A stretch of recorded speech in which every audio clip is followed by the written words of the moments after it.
So what's up sa inyo mga boss? Nandito naman tayo sa panibagong vlog natin.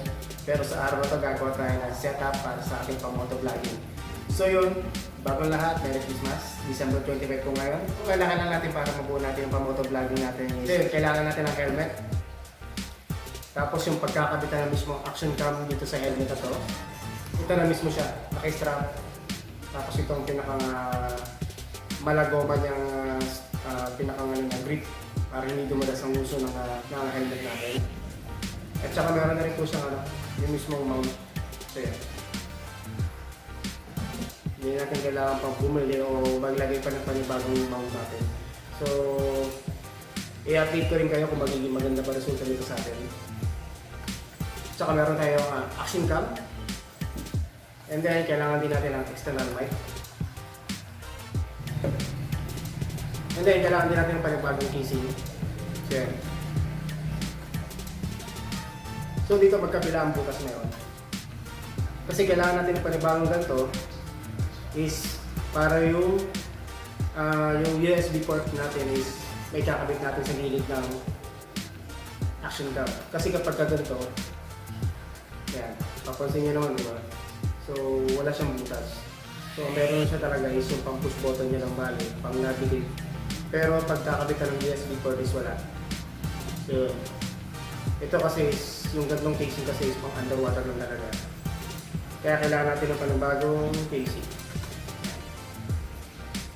So yun, nakita nyo na po. Simulan na po natin. So yun, kakabitan po natin itong yung pinaka-mount po ng action cam dito sa helmet. So yung pagkakabit po natin dito is ito, pwede naman ito iangat.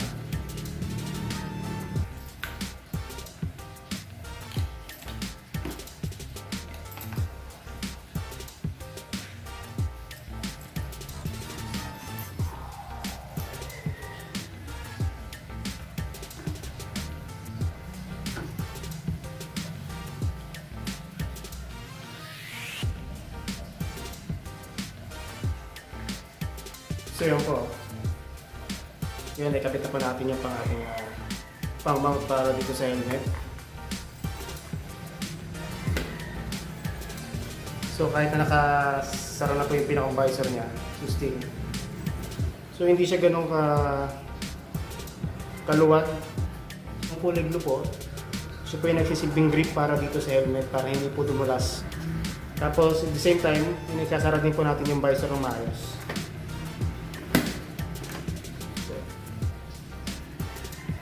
So ngayon, yung susunod natin i-set up naman po is yung action cam. Papalitan po natin ng panibagong casing. Ito po. Kasama na rin po itong external mic po.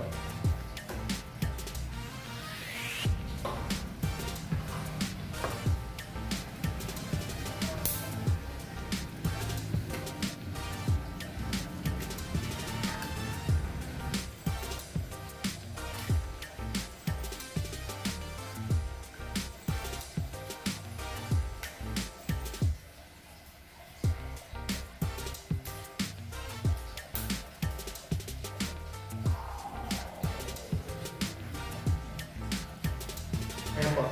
Kapitan po natin dito sa pinaka-mount na to. So ito po naman pinaka-paglalagay ng action cam natin is kasama na po rin ko sa mismong kulay blue na to, yung Ruwi Pro. So yung sa Telesin po wala po siyang ganito. Ang meron lang po itong mismong nasa nguso lang. So unlike dito sa Ruwi Pro is kasama na po, built-in na po siya bale. So kung halimbawa bibili po natin na separated po yung dalawa, medyo mapapamahal tayo. Unlike dito na isang presyo lang po, mas mura po siya. Yung presyo po nito is makikita niyo po dito sa screen na ito.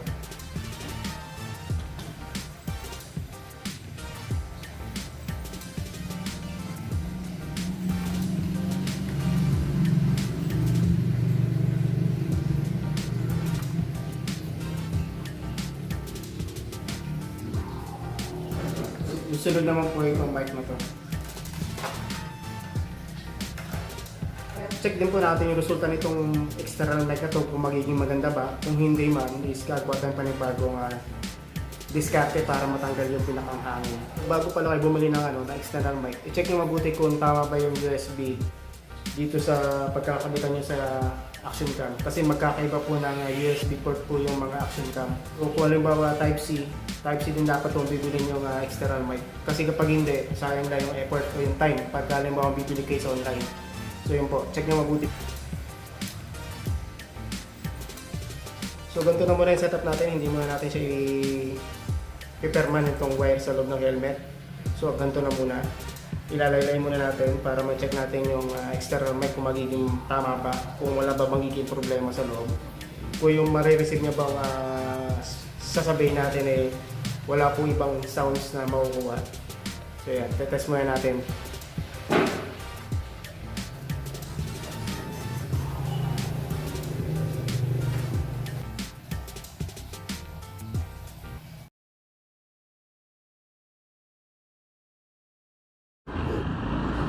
Hello, what's up? So, test mic.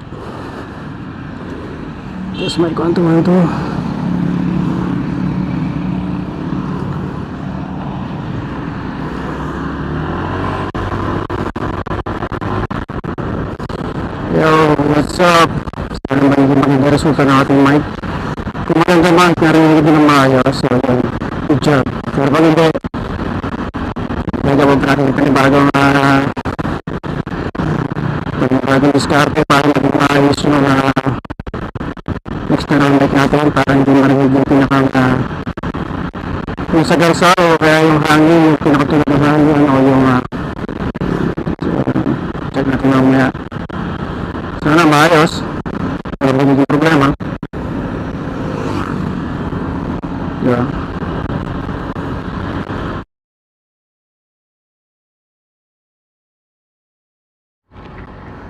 Okay mga boss, sana maging maganda na resulta ng ating ginawang pangatlong trial. So yung una at saka yung pangalawa wala talagang maganda naging resulta. Kasi yung una wala naman tayo nilagay, akala natin okay siya, wala siya magiging problema dun sa tunog habang nagbabiyahe tayo o yung ingay sa paligid natin is hindi niya makukuha. So yun nga, resulta, nakuha niya pa rin, tapos masagasar pa. Tapos yung pangalawa is nilagyan natin ng tela.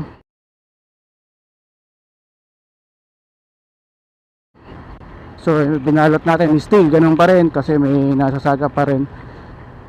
Tapos yung pangatlo ngayon is naglagay tayo ng panibagong bulak para pa dun sa itim na parang sponge. Tapos after ng bulak, plastic uli, as in plastic ng parang yellow, plastic ng yellow, ganun. Tapos naglagay uli ako ng panibagong patong uli. So bali times 2 yung plastic na inilagay natin.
Pero tabi siya kung lalagyan pa natin siya ng tape para maging maganda.